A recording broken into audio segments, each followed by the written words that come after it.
Sailing Croatia sounds like the ultimate luxury vacation, but is spending $4,000 Canadian per person to share a catamaran actually worth it? We sailed from Dubrovnik through the Croatian islands, stopping in Mijet, Korčula, Hvar, and Stari Grad. It was one of the most memorable ways we've ever explored Europe. But there are a few things that we think you should know before booking. So today, we're showing what a Croatia sailing holiday really costs, what you get for your money, what you still have to pay for, and who we think should absolutely book it. So what do you pack for a Yacht Getaways cruise? Well, it's very different from other trips because you have to think about a few things for inside your cabin. So let's get started about our must-have list of things to take on a Mediterranean cruise. Number one on the list, you want to make sure that you have yourself a set of water shoes, especially when you're in this area of the world. Most of the beaches are a little bit pebbly, so you want to be able to strap on those water shoes so you can check out those nice private coves and beaches. You want to pack plenty of bathing suits because you are going to be in the water a lot. Usually I'd say bring one or two, but this one you're going to be jumping in and out of the water. Then you're going to hang it on the side of the boat to dry, and you might want to put on a fresh one in the afternoon. We are in the middle cabin here, and it is very small, so I'm warning you, don't pack a lot. However, we have managed to make all of the space work really well, and the biggest recommendation I can make is to have a collapsible bag and packing cubes. You're definitely going to want to pack a hat, no doubt, from that sun, and we do recommend a rasher or a surf shirt that you can wear in the water because the sun is pretty strong here, and you want to make sure you protect your skin. I definitely swear by our pack safe to keep all the toiletries in, hang up on the bag. We brought our own towels, but they also gave us beach towel and bath towels as well. For inside the cabin, we recommend bringing a couple of hand fans that are rechargeable. And bring yourself a pocket charger because a lot of times you may not have shore power and there may not be power on board, so you'll want to be able to charge your electronics with a portable charger. And it is good to note that the air conditioning is not on all of the time. So unless you're on shore power, or they put it on for 3-4 hours before you go to bed to actually cool the boat down, but it is handy to have those rechargeable fans. Each room does have a fan of its own, one small fan, but we found a couple extra ones came in really handy. You definitely want to have a dry bag if you want to go paddleboarding or kayaking, so you're going to do a lot of water sports. For your iPhone, you're going to want to have a waterproof case so that you can go swimming and take those gorgeous shots of the beach, or pack yourself a GoPro or any other waterproof camera. You're going to be doing a lot of adventures throughout the day, so you want to have a few things to go out and do some hiking and biking in. Yeah, you don't necessarily need hiking shoes, but we do recommend having a pair of running shoes to throw on if you're going to get on an e-bike and go e-biking or do some hiking, which is always an option at almost every place you're stopping at. A pair of flip-flops is great to walk around town in, and then at night you want to have some cute little evening wear because when you're in this part of the world, you're stopping where the mega yachts stop in. So there is some big money here, and you're going to want to feel the part a bit. A little pair of just sandals for the ladies, and men should have a button-down shirt with some shorts. That's all you need. You don't need to wear pants here at all because it's hot. Our trip with Yacht Getaway started in Dubrovnik and went all the way up the coast to Split. We stopped at some spectacular locations with quiet coves, great historic cities, and plenty of historical sites. Every Yacht Getaway includes breakfast and lunch each day and one dinner. You have fresh fruit and coffee and teas in the morning, and you have beer, wine, and soft drinks in the afternoon. You have all the water you can drink on board. There's fruits and vegetables and snacks throughout the day as well if you get hungry. Then they bring out this absolutely delicious hot breakfast so you have all that energy for a day of exploration. Then time to set sail to your next location where you can bask in the sun on the front on the trampolines.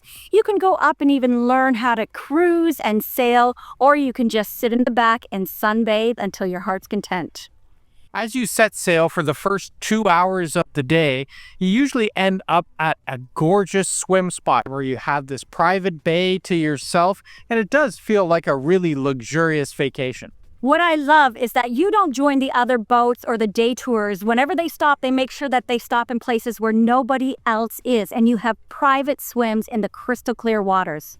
There's floaties and snorkeling gear and paddleboards that you can take out as you just swim around and explore the coast. And let me tell you, there's nothing like jumping in that really beautiful water after a morning of just soaking in the sun on the front of the catamaran. After you finished your swim, it's time to prepare lunch, and your onboard host serves a spectacular meal served with your choice of wine, red, white, or rosé, or if you want beer, if you want sparkling water, Coca-Cola, you name it, you've got it. For your water sports, paddleboards are provided, there's snorkeling gear provided with mast, fins, and snorkels, and plenty of floaties. You've got noodles and even little blow-up Moe chairs. It's fantastic. In the afternoon, you're on the boat for about a couple of hours where you head off to where you're going to spend the night.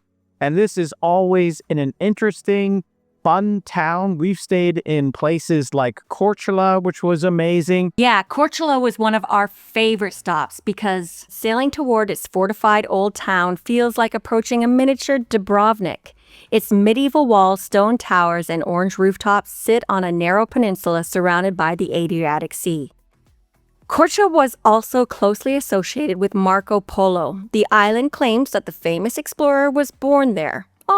Though historians still debate that connection, it is still fun to visit the Marco Polo Interpretation Center and see the house traditionally linked to his family. At the center of town is St. Mark's Cathedral, surrounded by old churches, palaces, and waterfront restaurants. Korčula is compact enough to explore on foot, but it has enough history, local wine, and atmosphere to make us wish we had another day. Mljet offers a completely different side of Croatia. Much of the island is covered in dense forest, and its main attraction is the national park. It's home to two connected saltwater lakes known as the Great Lake and the Small Lake. All right, we're heading into Mljet National Park here, and you can rent e-bikes, go in there. We're going to get on a boat, go around, hit the island. You can cycle all around here, stop in for a dip. It's a great place to stop when you're on your yacht getaway. You can also take a ferry here out to the monastery, which is behind me here, which is great. It's on a little island. It has a lot of history to it. It's a short walk around. You can stop in, have something at the cafe, and then get back on your e-bikes and continue your biking. Hvar is the most glamorous and energetic stop on this route. It's known for its stylish waterfront restaurants, historic architecture, and nightlife. But there is much more here than expensive cocktails and very large yachts. The heart of Hvar town is St. Stephen's Square and considered the largest historic square in Dalmatia. You can climb the narrow streets to the old Fortica, the fortress overlooking the harbor. Hvar becomes extremely busy during July and August, so arriving aboard a smaller yacht gives you an advantage. You can enjoy swimming in the bays and islands during the day and experience Hvar town after the midday trippers have departed. Yet another beautiful stop here. We are coming into Stari Grad. Stari Grad is located on the same island as Hvar town, but the atmosphere could not be more different. While Hvar is lively and touristy, Stari Grad feels quieter, more relaxed, and much more lived in. Its name literally means Old Town, and it was founded by Greek settlers in 348 BC, making it one of Europe's oldest continuously inhabited towns. Along the waterfront, fishing boats sit beside cafes while narrow stone lanes lead to peaceful courtyards and small squares.